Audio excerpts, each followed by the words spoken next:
Hello, my name is Colleen Ross, and welcome to my philosophy podcast. Today we are going to be talking about free will.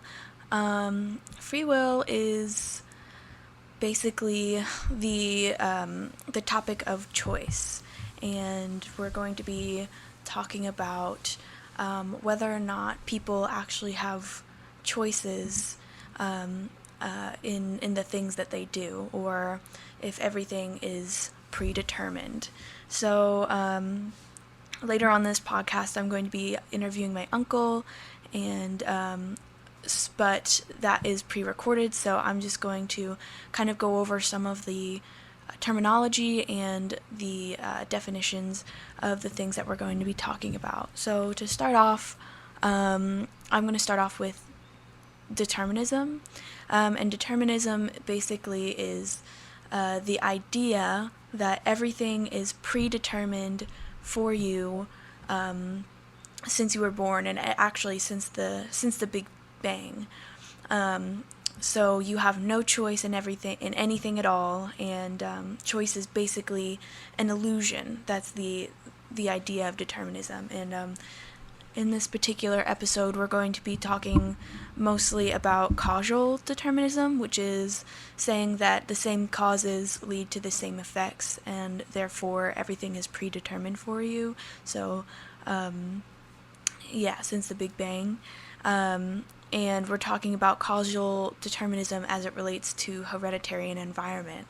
And it's actually pretty interesting. My uncle had a philosophy class in college, and that was one of the topics that he really remembers from his college days, and it's really interesting to kind of see how that ropes into the class and the readings that we've done in my class today. So he claims to be a determinist. So he thinks that everything is predetermined and that we have no choice in the things, and and how they end up. So the other kind of thing that we'll be talking about is compatibilism. And compatibilism is the idea that determinism exists, but so does the concept of free will and free choice. So it's saying that there are things that are determined for you, but free will can be present or can be absent in certain choices that we are presented with in our life.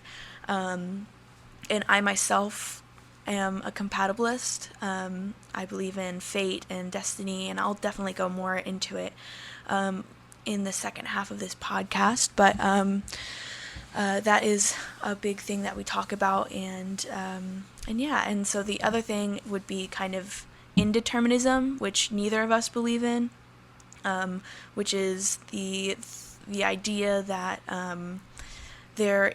we have a choice in everything, and that nothing is determined for you, and that life is just a series of choices, and that changes everything, and that free will and choice exists. And both of us me and my uncle both have an understanding, an agreement that we both believe that there is some level of determinism in life and in the world. And we are going to be kind of having a conversation discussing our opinions on the topic of free will and determinism and compatibilism. So I hope this kind of helped explain some things, and let's get right into the second part. So I am here with my uncle. Please introduce yourself. My name is Steve Petzold. I am really excited to be here. Yeah. Yeah. So we'll start off with with free will. So I gave you some homework to do, and you've also been in a philosophy class in college. And what was your first thoughts and first impression of free will after reading? When you asked me to do this, and we had a couple of choices, I looked at the free will, and I, as soon as I looked into free will and then we started talking about it a little bit, I realized the moment I saw what free will was about, I immediately found myself back in college, where in a classroom we would debate over philosophy, and heredity and environment was the first thing that came to my mind. And when I think about free will, I can't help but think it's impossible. And I believe that heredity and environment is what makes us who we are. And I don't think choice is involved in that, because our heredity we have absolutely no control. Every new person will not have control over how they are built genetically. And every new person doesn't have a choice or any say in where they live or who's around them, or if they have animals or anything, wherever they are. If, so it's difficult for me to buy into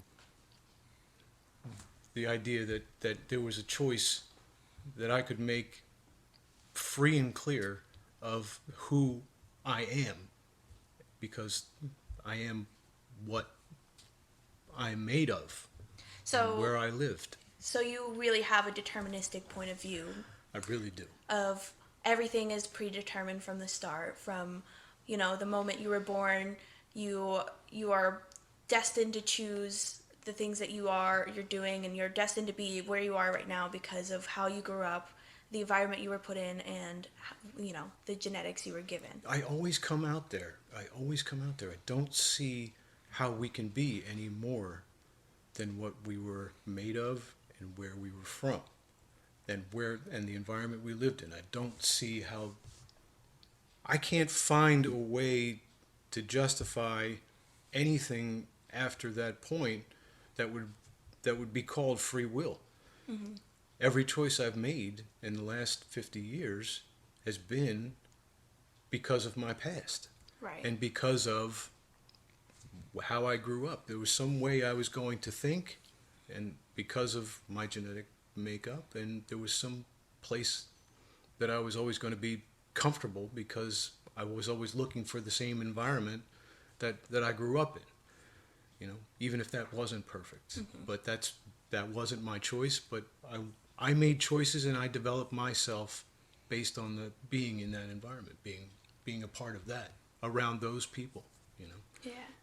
So the argument against determinism would be kind of like a position of science. So the people say that because electrons are free floating and they don't have a pattern of movement, you can't decide where the electrons are going next. That determinism can't be true because of these free floating electrons. There's no choice of where they're going. It's all random. So that would give room for some choice, or for some room for non-determinism, for something that wouldn't be determined in your stead. When we discussed this a little bit before, we started to talk about other choices that came into play about memory itself, and so we had come up with an example about a person who may have been in a serious accident and had lost the ability to control certain parts of their brain, and that what if they, through psychology or some other science, they were able to remap the way a person thought, just fight the same battle on a different terrain in their head. If that was the case, then determinism, free will would not be a thing in that. If electrons were the case in that small example, mm-hmm. I mean, very small example. We could have there's probably 100 different ways that you could rethink how the mind works, and how to change it. Well, I think that small example doesn't do it for me in terms of changing who I am because as a determinist, the way I see it, the, those mapped areas are still going, remapped areas in a brain are still going to make me, they're going to find who I was originally. They're going to go back to the memories that I've had, which will in turn trigger the rest of the hopefully trigger the rest of the memories that I have, and eventually bring me back to myself. And that's really what they're trying to do, bring you back to yourself. And that is from the person that you were when you were born, you know. Right, right. But say, like, you know, I guess the speed of which you get your memory back, or what memories you retrieve first, depends on who is rehabilitating you, right? So if a certain psychologist does one technique and retrieves one memory first, and then you get the rest of it, you're basically taking a different path around back to those memories. But you know, there isn't one certain path that you can take to those memories.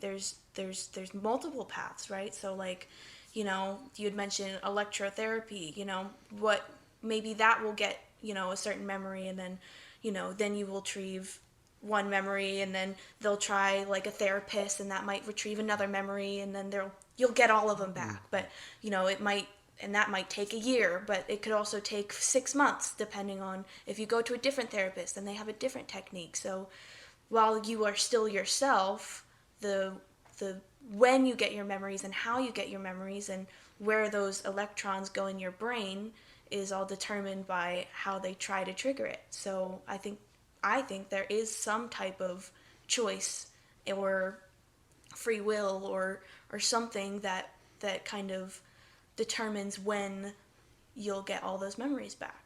Maybe that's not a great example. I don't know. Yeah, maybe I don't know. Maybe it's not a great example. Let's. I don't know. I don't know.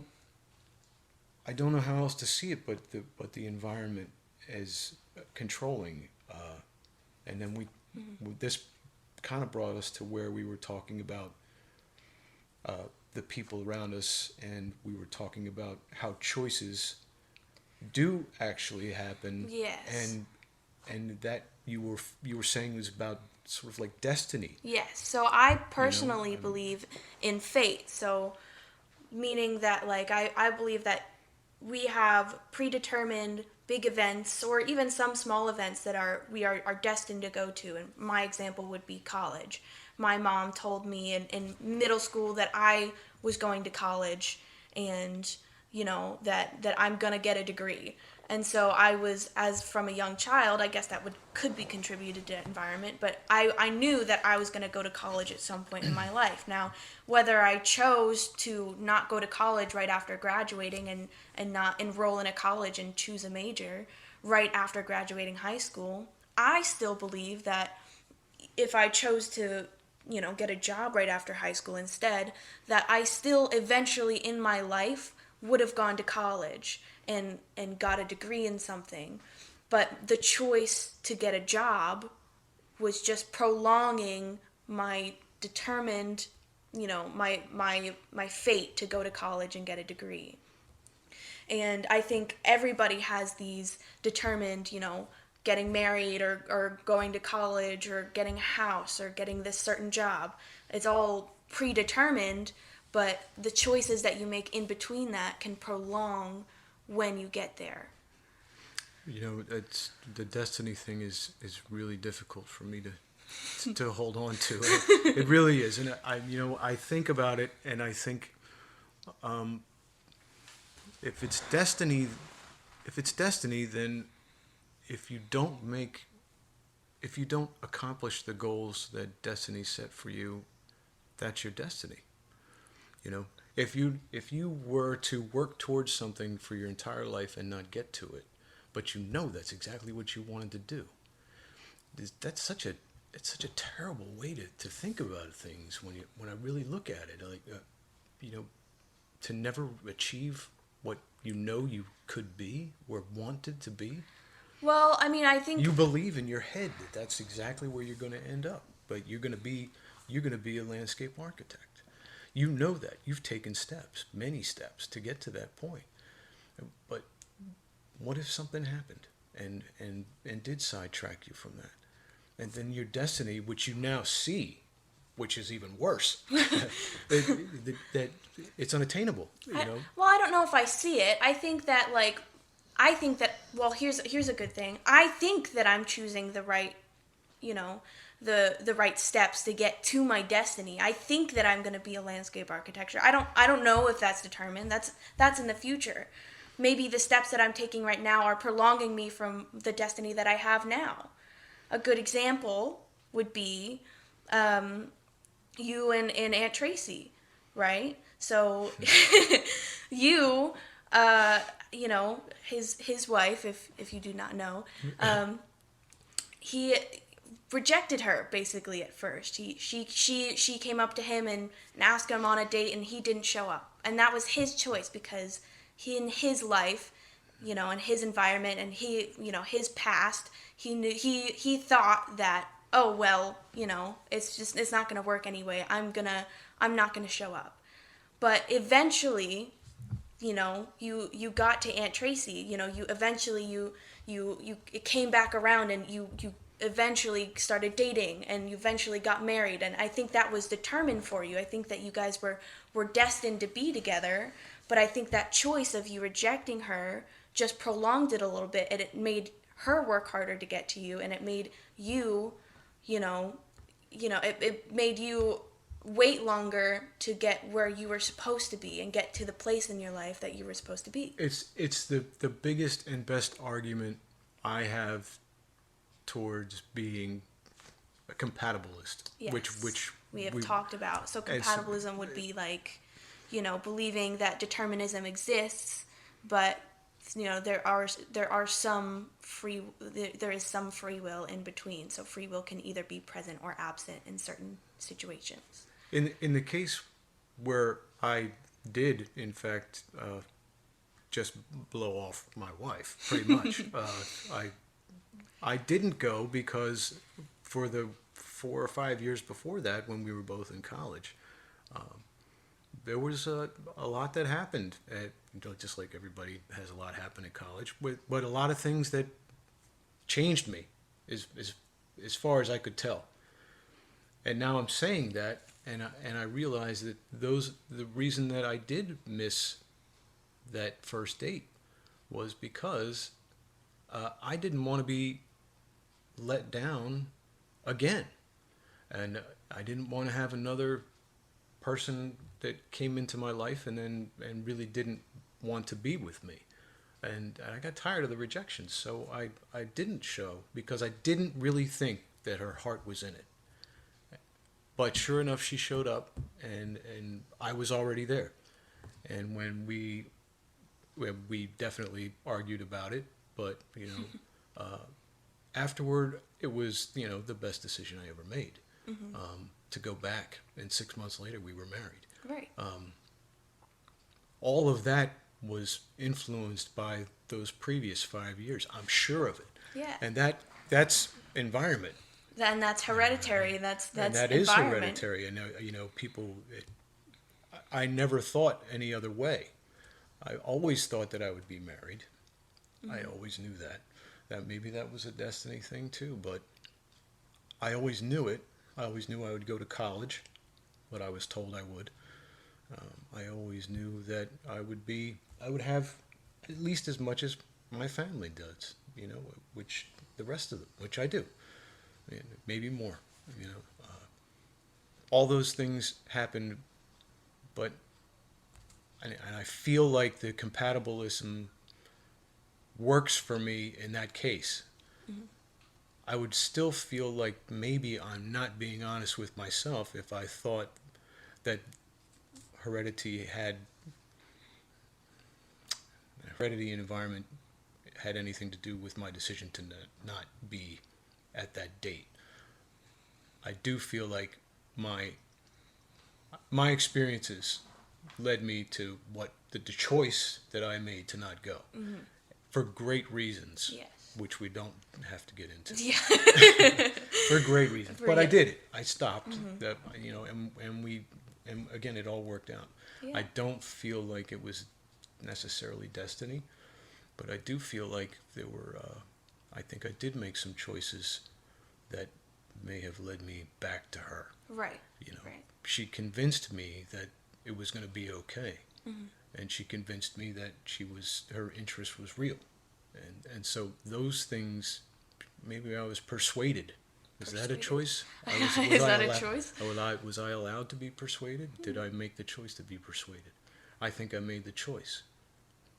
You know, and in that case, in the biggest decision of my life. Well, yeah, because you could have chosen, to go along with your hereditary environment and say, no, even though you're trying to convince me that, you have the right intentions, I'm still going to say no. Yeah. Because of, my history and because of, how I grew up and stuff.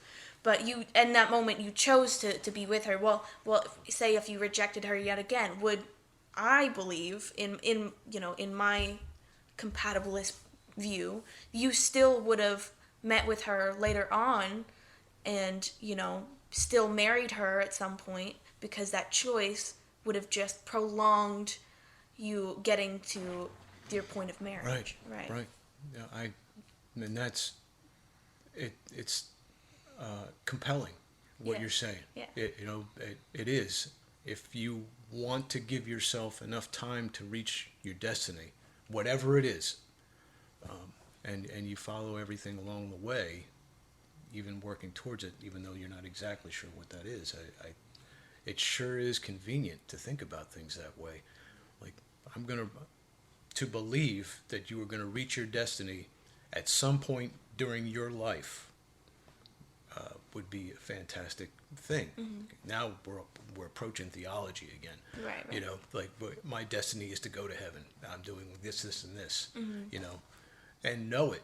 And that's how a lot of religious people do it, which is a huge part of my environment, Mm-hmm. and even my heredity. Those kinds of things. Right. It's a wonderful. It feels like a dream when I think about destiny. Yeah, right. I mean, if it really was, I have no idea. I've never planned what my destiny might be. Right. Yeah, well, I think that, like, destiny is, like I said, you can prolong you getting to that point, but, like, if you prolong it, far enough, you might not be able to reach some of the destinies that you might have been able to do if you chose the right options along the way. It's very scary. Yeah. Yeah. So if it is scary because if you don't make the right choice, then you might not be able to reach the maximum potential of your life because you're prolonging, and you're stopping yourself because of hereditary environment or because of, something like that. You don't want to make those choices because of how you grew up or because of the environment that you were in, but you might need to in order to get to the place that you are your maximum potential in life before you die. So yeah, I think it's a lot to put on heredity environment to come to an ending like destiny. I can't put that together quite as well as, but I can definitely.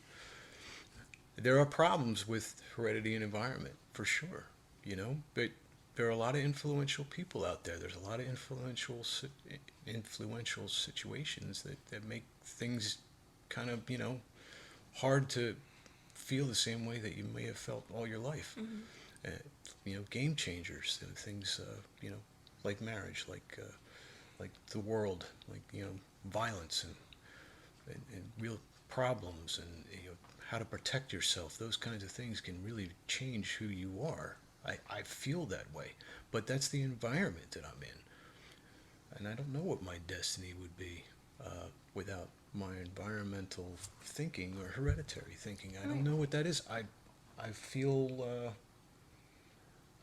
I'm not sure. I'm not sure if it's right to compromise that free will thing. I feel like determinism is kind of always going to be that way. Mm-hmm. But I love the idea of having an out. Right. I do. I think it's really cool. Yeah. If I really thought that I could be someone else. Yeah. If I needed to be, Mm-hmm. I think that, like, I don't know. I don't know if I could choose to be someone else if I needed to be. They say people change. They say people I change. don't know if that's true. I don't know that. Well, your environment changes, and if the choices, in my case, the choices that you make along the way changes the environment that you're in, right? And changes the way that you view your environment and the way that, you come out of your environment. So, that might change the way you are as a person. Because, I'm not the same person I was in high school. Certainly not. No. And you're not the same person you were in college. No. Right? No. So, Yeah, there were a lot of things that had changed about me. I wanted to be an artist. I wanted to be a poet. I wanted to teach English. Those things, but those things didn't happen for me, and that's fine because I went a different way. And It's okay. what's, We have some technical difficulties. hey. There's a bug. And so I don't think that I'm not upset about the way things changed, and I'm not upset that I did what had to be done to move forward with my life, and then I took on responsibility, like having nieces and nephews and family and my wife. Those things require what they require. Mm-hmm. Maybe not a choice. Maybe not a choice. Maybe that was Maybe determined for you, but maybe that was. Yeah. And dogs that bark during interviews. Yeah. That too. That was probably determined for us as well. It was. It's probably a sign. Well, here's my last question for you. How has your perspective on free will changed from before this interview and before, the homework I gave you and after our conversation? I have to say that I'm leaning more heavily towards being a compatibilist. I have to say it. Because if I really started to look back at it, I could probably find several examples of where influences have helped me make a choice that I might otherwise not have made. Yeah. Well, great. Well, thank you for being here. I appreciate you coming on the show, and yeah, I hope you all out there have a great day, and I hope you learned a little bit about free will.